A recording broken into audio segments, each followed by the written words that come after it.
Good morning, my fellow yogic travelers. I'm mighty glad to be alive today, and I hope that you are too, as we continue to live, laugh, love, learn, linger, and live the life we love. It's Monday, so we start off with a poem by Rumi, one of my favorite poets. Little by Little is the name of this one. Little by little, wean yourself away. This is the gist of what I have to say.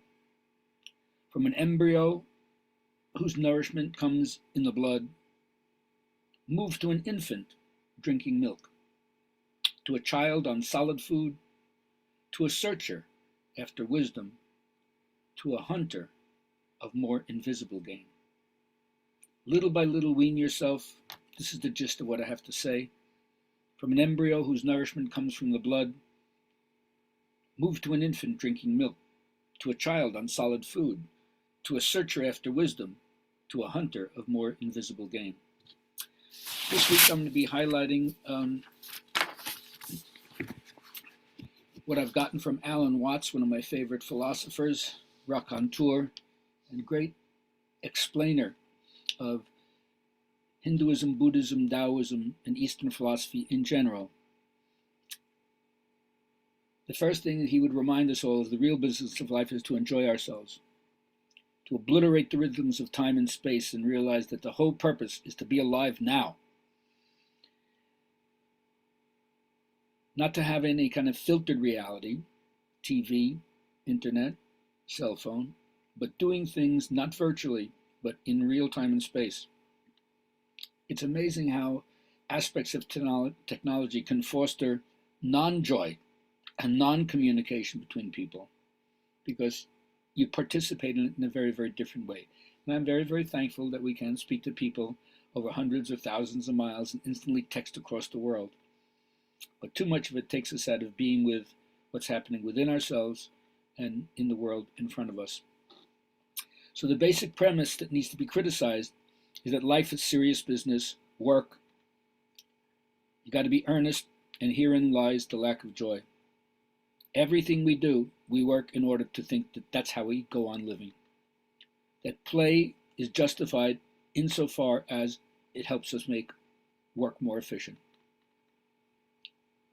So this is what makes us seem contrary to the life value of just appreciating being alive, the wonder of being alive.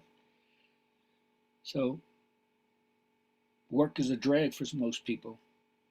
And even play lacks something if it's justifiable, if the only reason why you play is to justify getting back to work. So it takes us away from our humanity, which is an aspect that also we don't want to face because the elegant surface that we would like to have is not supposed to sweat or secrete or tear or smell. So we're actually even estranged from our own reality because we're always trying to hide the fact that human beings do secrete and sweat and smell and so forth. And so we use advertisement like a kind of seduction to get our attention to something, but all, of course, to buy something, not necessarily really to improve our lives. So the real key is to challenge yourself as to whether or not you're loving.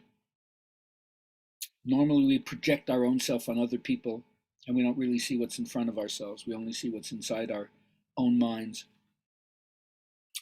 There's no necessity for roadblocks or obstacle courses in our life. It's just the ignorance of what we are that makes us look for something in the future.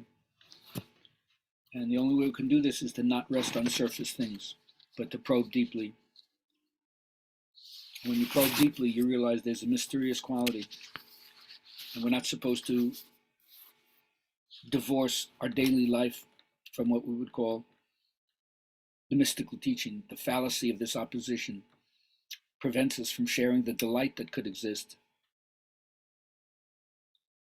Just as the Big Bang reminds us that things emerge suddenly and unexpectedly from no understandable cause, we become wonderstruck at the self-evident miracle of what life is, and as the Buddhists would say, the self-sufficient fitness of things. We have no words for it, we can't conceive it, we can't hold on to it. Any kind of vision that restricts consciousness isn't it? It's expanded, open, mysterious, undefinable. As the Zen people would say, if you understand, things are such as they are. And if you don't understand, things are such as they are. So